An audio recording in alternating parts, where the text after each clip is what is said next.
ओम शांति। सभी भाई बहनों को आज बाबा के मधुर महावाक्य हैं 27/2/24 प्रातः मुरली। ओम शांति। बाप दादा मधुबन।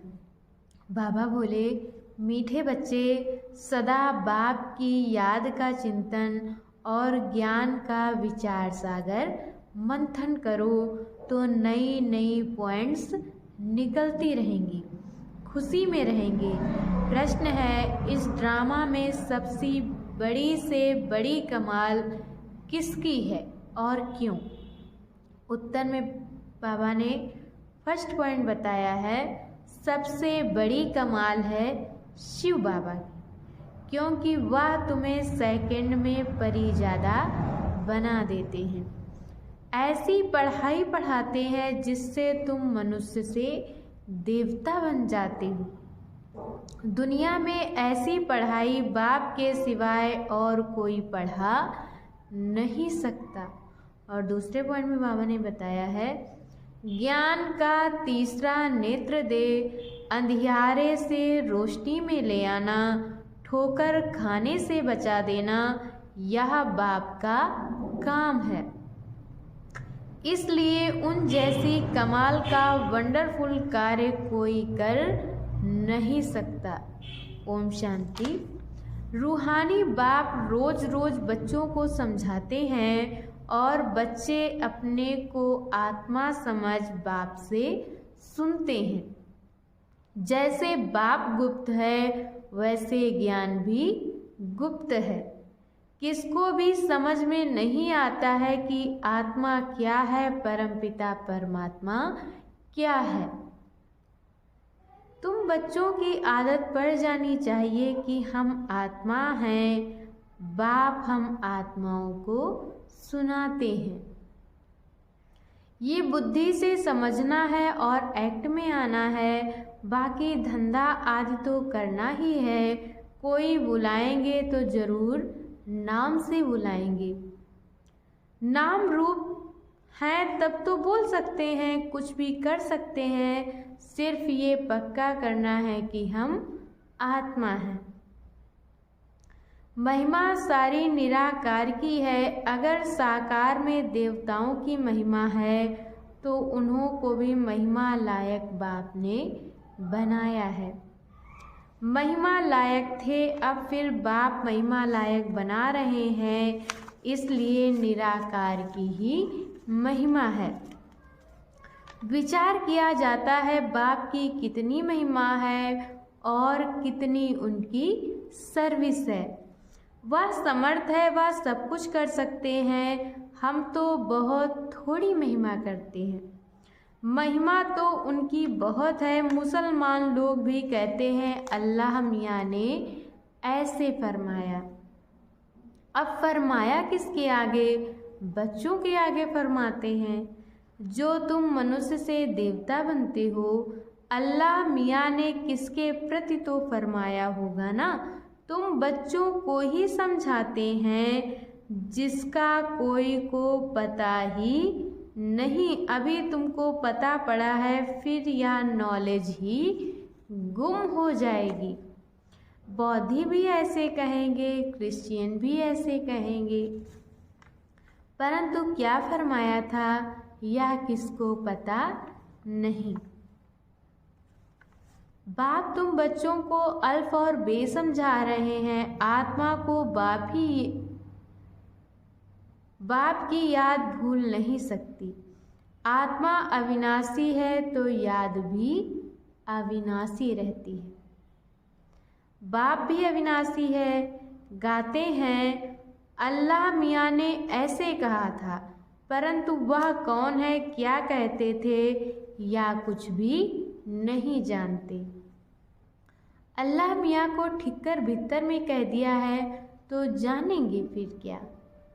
भक्ति मार्ग में प्रार्थना करते हैं, अब तुम समझते हो जो भी आते हैं उनको सतो रजो तमो में आना ही है। क्राइस्ट बौद्ध जो आते हैं उनके पीछे सबको उतरना है, चढ़ने की बात नहीं। बाप ही आकर सबको चढ़ाते हैं, सर्व का सद्गति दाता एक है और कोई सद्गति करने नहीं आते। समझो क्राइस्ट आया, किसको बैठ समझाएंगे। इन बातों को समझने के लिए अच्छी बुद्धि चाहिए।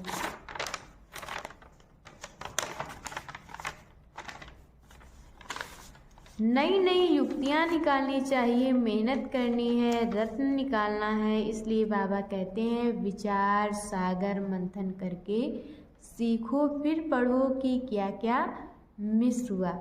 बाबा का जो पाठ है वह चलता रहेगा। बाबा कल पहले वाली नॉलेज सुनाते हैं। ये बच्चे जानते हैं कि जो धर्म स्थापन करने आते हैं उनके पीछे उनके धर्म वालों को भी नीचे उतरना है।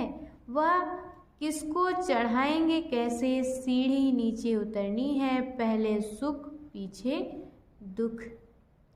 ये नाटक बड़ा फाइन बना हुआ है। विचार सागर मंथन करने की ज़रूरत है। वह कोई की सद्गति करने नहीं आते, वह आते हैं धर्म स्थापन करने। ज्ञान का सागर एक है और कोई में ज्ञान नहीं है। ड्रामा में दुख सुख का खेल तो सभी के लिए है, दुख से भी सुख जास्ती है। ड्रामा में पार्ट बजाते हैं तो जरूर सुख होना चाहिए। बाप दुख थोड़े ही स्थापन करेंगे, बाप तो सबको सुख देते हैं, विश्व में शांति हो जाती है। दुख धाम में तो शांति हो ना सके, शांति तब मिलनी है जब वापस शांति धाम में जाएंगे। बाप बैठ समझाते हैं, ये कभी भूलना नहीं चाहिए कि हम बाबा के साथ हैं। बाबा आया हुआ है असुर से देवता बनाने। वह देवताएं सद्गति में रहते हैं तो बाकी सब आत्माएं मूल वतन में रहती हैं। ड्रामा में सबसे बड़ी कमाल है बेहद के बाप की, जो तुमको परी ज़्यादा बनाते हैं। पढ़ाई से तुम परी बनते हो, भक्ति मार्ग में समझते कुछ भी नहीं, माला फेरते रहते हैं। कोई हनुमान को, कोई किसको याद करते हैं, उनको याद करने से फायदा क्या है। बाबा ने कहा है महारथी, तो उन्होंने बैठ हाथी पर सवारी दिखा दी है। ये सब बातें बाप ही समझाते हैं। बड़े बड़े आदमी कहाँ जाते हैं तो कितनी आजियान यानी कि आवभगत करते हैं। तुम और किसको आजियान नहीं देंगे। तुम जानते हो इस समय सारा झाड़ जर्जरीभूत हो गया है, विष की पैदाइश है। तुमको अब फीलिंग आना चाहिए कि सतयुग में विष की बात नहीं। बाप कहते हैं मैं तुमको पद्मापति बनाता हूँ। सुदामा पद्मा पद्मपति बनाना सब अपने लिए ही करते हैं। बाप कहते हैं इस पढ़ाई से तुम ऊंच बनते हो। वह गीता सब सुनते पढ़ते हैं, या भी पढ़ता था, परंतु जब बाप ने बैठ सुनाया तो वंडर खाया। बाप की गीता से सद्गति हुई, या मनुष्यों ने क्या बैठ बनाया है। कहते हैं अल्लाह मियाँ ने ऐसे कहा, परंतु समझते कुछ भी नहीं। अल्लाह कौन, देवी देवता धर्म वाले भी भगवान को नहीं जानते हैं, तो जो पीछे आते हैं वह क्या जाने। सर्व शास्त्रमयी शिरोमणि गीता ही रॉन्ग कर दी है, तो बाकी फिर शास्त्रों में क्या होगा। बाप ने जो हम बच्चों को सुनाया वह प्रायः लोप हो गया है। अब तुम बाप से सुनकर देवता बन रहे हो। पुरानी दुनिया का हिसाब तो सबको चुकतू करना है।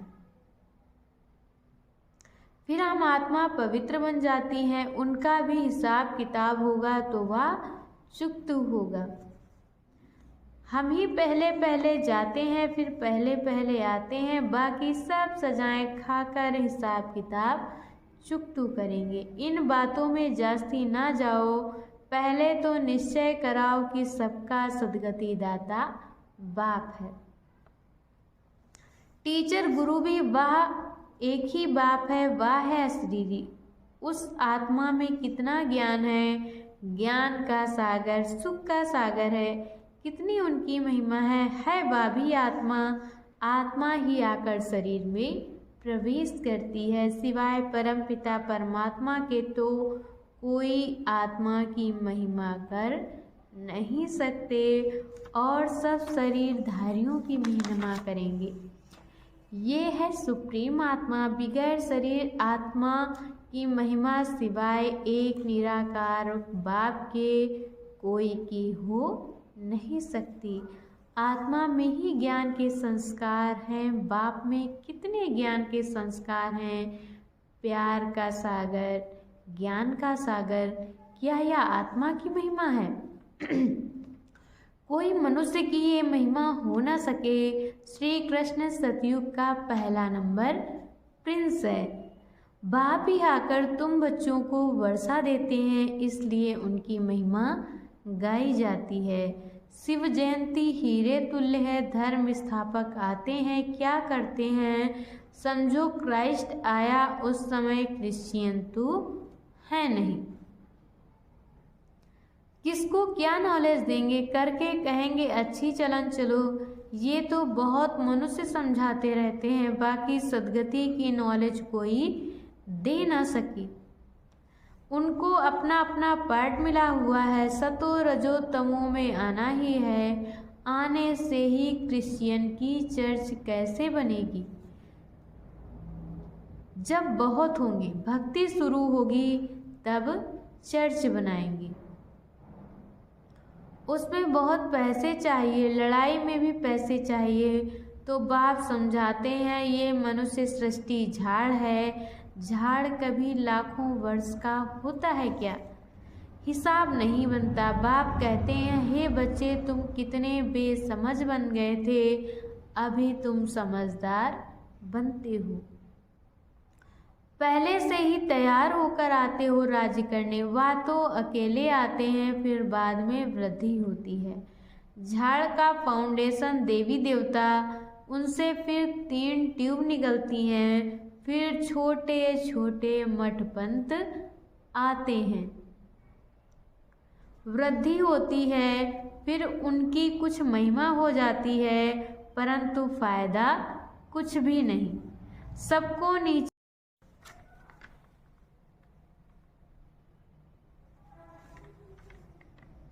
सबको नीचे आना ही है। तुमको अभी सारी नॉलेज मिल रही है। कहते हैं गॉड इज नॉलेजफुल, परंतु नॉलेज क्या है यह किसको मालूम नहीं है। तुमको अभी नॉलेज मिल रही है। भाग्यशाली रथ तो जरूर चाहिए।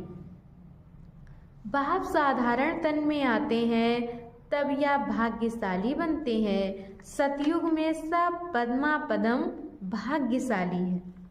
अब तुमको ज्ञान का तीसरा नेत्र मिलता है, जिससे तुम लक्ष्मी नारायण जैसे बनते हो। ज्ञान तो एक ही बार मिलता है, भक्ति में तो धक्के खाते हैं। अंधियारा है, ज्ञान है, दिन दिन में धक्के नहीं खाते। बाप कहते हैं भल घर में गीता पाठशाला खोलो। बहुत ऐसे हैं जो कहते हैं हम तो नहीं उठाते, दूसरों के लिए जगह देते हैं, या भी अच्छा। यहाँ बहुत साइलेंस होनी चाहिए। ये है हॉलीएस्ट ऑफ होली क्लास, जहाँ शांति में तुम बाप को याद करते हो। हमको अब शांति धाम जाना है, इसलिए बाप को बहुत प्यार से याद करना है। सतयुग में 21 जन्म के लिए तुम सुख शांति दोनों पाते हो। बेहद का बाप है, बेहद का वर्षा देने वाला, तो ऐसे बाप को फॉलो करना चाहिए। अहंकार नहीं आना चाहिए, वह गिरा देता है। बहुत धैर्यवत अवस्था चाहिए, हठ नहीं। देह अभिमान को हठ कहा जाता है। बहुत मीठा बनना है। देवताएं कितने मीठे हैं। कितनी कशिश होती है। बाप तुमको ऐसा बनाते हैं तो ऐसे बाप को कितना याद करना चाहिए। तो बच्चों को ये बातें बार बार सिमरण कर हर्षित होना चाहिए। इनको तो निश्चय है कि हम शरीर छोड़िए लक्ष्मी नारायण बनेंगे। एम ऑब्जेक्ट का चित्र पहले पहले देखना चाहिए। वह तो पढ़ाने वाले देहधारी टीचर होते हैं। यहाँ पढ़ाने वाला निराकार बाप है जो आत्माओं को पढ़ाते हैं। यह चिंतन करने से ही खुशी होती है। इनको ये नशा रहता होगा कि ब्रह्मा सो विष्णु, विष्णु सो ब्रह्मा कैसे बनते हैं। ये वंडरफुल बातें तुम ही सुनकर धारण कर फिर सुनाते हो। बाप तो सबको विश्व का मालिक बनाते हैं। बाकी ये समझ सकते हैं कि राजाई के लायक कौन कौन बनेंगे। बाप का फर्ज है बच्चों को ऊंचा उठाना। बाप सबको विश्व का मालिक बनाते हैं। बाप कहते हैं मैं विश्व का मालिक नहीं बनता हूँ। बाप इस मुख द्वारा बैठ नॉलेज सुनाते हैं। आकाशवाणी कहते हैं परंतु अर्थ नहीं समझते। सच्ची आकाशवाणी तो यह है जो बाप ऊपर से आकर इस गौमुख द्वारा सुनाते हैं। इस मुख द्वारा वाणी निकलती है। बच्चे बहुत मीठे होते हैं। कहते हैं बाबा आज टोली खिलाओ। झजी बहुत टोली बच्चे। अच्छे बच्चे कहेंगे हम बच्चे भी हैं तो हम सर्वेंट भी हैं। बाबा को बहुत खुशी होती है बच्चों को देखकर। बच्चे जानते हैं समय बहुत थोड़ा है। इतने जो बॉम्ब्स बनाए हैं वह ऐसे ही फेंक देंगे क्या। जो कल पहले हुआ था सो फिर भी होगा। समझते हैं विश्व में शांति हो, परंतु ऐसे तो हो ना सके। विश्व में शांति तुम स्थापन करते हो। तुमको ही विश्व की बादशाही की प्राइज मिलती है। देने वाला है बाप। योग बल से ही तुम विश्व की बादशाही लेते हो। शारीरिक बल से विश्व का विनाश होता है। साइलेंस से तुम विजय पाते हो। अच्छा मीठे मीठे सिकिल दे बच्चों प्रति माता पिता बाप दादा का याद प्यार और गुड मॉर्निंग। रूहानी बाप की रूहानी बच्चों को नमस्ते। हम रूहानी बच्चों की तरफ से रूहानी माता पिता बाप दादा का याद प्यार नमस्ते। ओम शांति। शुक्रिया बाबा शुक्रिया। सारे मुरली का पहला पॉइंट, अपनी अवस्था बहुत धैर्यवत बनानी है। बाप को फॉलो करना है। किसी भी बात में अहंकार नहीं दिखाना है। देवताओं जैसा मीठा बनना है सदा। और दूसरे पॉइंट में बाबा ने बताया है सदा हर्षित रहने के लिए ज्ञान का सिमरण करते रहो। विचार सागर मंथन करो। हम भगवान के बच्चे भी हैं तो सर्वेंट भी हैं। इसी स्मृति से सेवा में तत्पर रहो। और आज बाबा ने वरदान दिया है मन मना भव के साथ मध्याजी भव के मंत्र स्वरूप में स्थित रहने वाले महान आत्मा भव। आप बच्चों को मन मना भव के साथ मध्याजी भव का भी वरदान है। अपना स्वर्ग का स्वरूप स्मृति में रहे, इसको कहते हैं मध्याजी भव। जो अपने श्रेष्ठ प्राप्तियों के नशे में रहते हैं वही मध्याजी भव के मंत्र स्वरूप में स्थित रह सकते हैं। जो मध्याजीव भव हैं वह मन मना भव तो होंगे ही। ऐसे बच्चों के हर संकल्प, हर बोल और हर कर्म महान हो जाते हैं। स्मृति स्वरूप बनना माना महान आत्मा बनना। और आज की मुरली का स्लोगन है खुशी आपका स्पेशल खजाना है। इस खजाने को कभी नहीं छोड़ना। खुशी आपका स्पेशल खजाना है और इस खजाने को कभी नहीं छोड़ना। अच्छा, ओम शांति।